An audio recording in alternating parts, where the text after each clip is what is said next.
Hello everyone, this is Megha. Welcome back to my channel. So आज की video में हम क्लास 9th के लिए चैप्टर 8 को कंटिन्यू करेंगे और इसके फर्स्ट एक्सरसाइज का क्वेश्चन नंबर 4 स्टार्ट करेंगे। So let's start. देखते हैं क्वेश्चन नंबर 4 में क्या है, रीड कर लेते हैं एक बार। ABCD is a rectangle in which diagonal AC bisect angle A as well as angle C। Show that ABCD is a square. और सेकंड पॉइंट हमें प्रूव करना है that diagonal BD bisect angle B as well as angle D।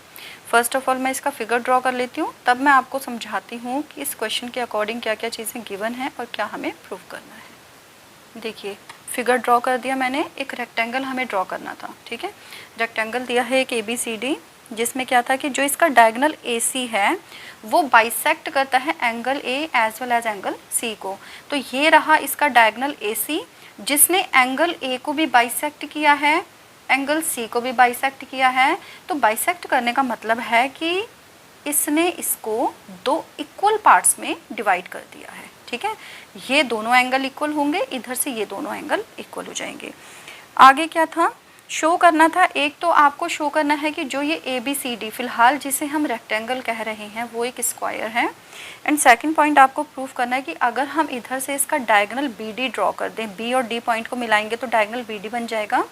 तो जो BD होगा बिल्कुल AC की तरह एंगल B और एंगल D दोनों को बाइसेक्ट करेगा। मतलब B भी दो इक्वल पार्ट में डिवाइड हो जाएगा और D भी दो इक्वल एंगल्स में डिवाइड हो जाएगा। ठीक है, सो गिवन क्या क्या है, गिवन है first of all that ABCD is a rectangle. ठीक है, एक चीज़ तो आपको ये गिवन है, और दूसरा दिया है इन विच डायगोनल, कौन सा है ये, AC क्या करता है, बाइसेक्ट करता है angle A as well as angle D। ठीक है, अब देखो अगर हम इन एंगल्स के नाम रख लें, ये हो गया आपका 1, ये 2, ये 3 और ये 4, तो बाइसेक्ट करने का मतलब हो गया कि एक तो एंगल 1 एंगल 2 के इक्वल होगा और दूसरा जो एंगल 3 है वो एंगल 4 के इक्वल होगा। अब देखो एक चीज़ और समझो, आपको पता है कि रेक्टेंगल हो चाहे स्क्वायर हो, इसके चारों एंगल्स क्या होते हैं, 90 डिग्री के होते हैं, 90 डिग्री ईच होता है। तो अगर ये 90 है यानी कि ये 45, ये 45, इधर ये 90 है तो ये भी 45 और ये भी 45। इसका मतलब क्या हो गया कि ये चारों के चारों एंगल आपके क्या होंगे, बिल्कुल बराबर होंगे। ठीक है, अब देखो हमें प्रूव क्या करना है, प्रूव एक तो आपको पॉइंट करना है that ABCD is a square, ये फर्स्ट पॉइंट हो गया। एंड सेकंड पॉइंट आपको क्या प्रूव करना है, that diagonal BD bisect angle B as well as angle D। ठीक है, अब करते हैं इसे हम प्रूफ।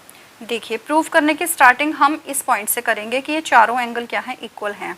तो हम लिखेंगे since angle 1 equals to angle 2 equals to angle 3 equals to angle 4, so एक कोई ट्रायंगल ले लेते हैं। लेट सपोज हमने ये ऊपर वाला ले लिया पहले, ठीक है, नीचे वाला भी ले सकते हो, ऊपर वाला कोई भी एक ले लेते हैं।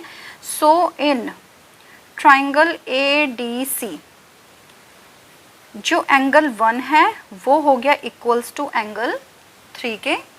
ठीक है, तो अगर एंगल 1 इक्वल्स टू एंगल 3 है, अब आपको एक प्रॉपर्टी पता होगी कि जो इक्वल एंगल होते हैं उनके ऑपोजिट साइड्स भी इक्वल होती हैं।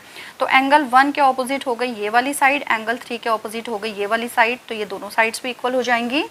सो AD इक्वल्स टू DC, और यहाँ पे रीज़न आप क्या देंगे, sides opposite to equal angles are also equal. ठीक है, ये हो गया इसका रीज़न। ठीक है, तो अब जो साइड्स इक्वल आ चुकी हैं, स्क्वायर में यही तो होता है, जो साइड्स होती हैं वो क्या होती हैं बेटा, इक्वल होती हैं। ऑपोजिट साइड भी इक्वल होती हैं और जो एडजेसेंट साइड्स होती हैं वो भी इक्वल होती हैं। तो अब एक तो ये हो गया आपका, यहाँ से हम लिख लेंगे सो ABCD is a rectangle. Okay आप देखिए पॉइंट 2 प्रूफ करना है। पॉइंट 2 था आपका कि जो डायगोनल बी डी है वो एंगल बी और एंगल डी दोनों को बाइसेक्ट करता है। अब इसके लिए आपको स्क्वायर की एक प्रॉपर्टी पता होनी चाहिए कि जो स्क्वायर होता है उसमें जो डायगोनल्स होते हैं वो ऑलरेडी ये हमें गिवन होता है कि जो डायगोनल होते हैं वो एंगल्स को बाइसेक्ट करते हैं। इसे आपको प्रूफ करने की नीड नहीं है, ये ऑलरेडी आपकी थ्योरम्स बनी हुई हैं, ठीक है। तो इसमें हम यूज़ करेंगे पॉइंट 2 के लिए, यहाँ हम लिखेंगे in a square diagonals bisect the angles, ठीक है। यानी कि अगर हम इस ABCD को स्क्वायर लिख लेते हैं तो जो AC है ऑलरेडी ये प्रॉपर्टी इसकी है कि जो AC है ये A और C दोनों को बाइसेक्ट करेगा। अगर BD डायगोनल ड्रॉ करना है तो B और D दोनों को बाइसेक्ट कर देगा, ठीक है।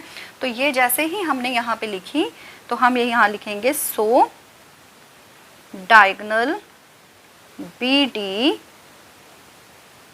Bisect angle B as well as angle D। Easy सा क्वेश्चन था, हो गया कंप्लीट, ठीक है। सो आपको आज की वीडियो कैसी लगी कमेंट करके ज़रूर बताइएगा। अपने फ्रेंड्स के साथ, अपने क्लासमेट्स के साथ इस वीडियो को जरूर शेयर कीजिएगा। So stay connected for next video. Till then take care, bye bye.